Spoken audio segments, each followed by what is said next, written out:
ovdje snimim kako će ti bilo. Svaki ovaj artikl bi trebao da ima neku kategoriju. Kategorija se dodaje tako što odeš na kategorije, klikne se ovdje na dodaj kategoriju.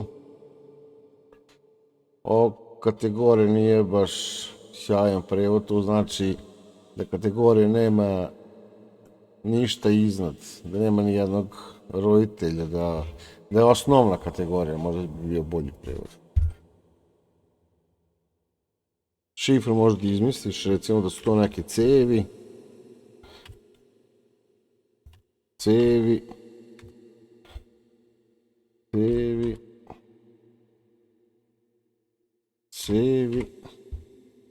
i staviš ovdje aktiv.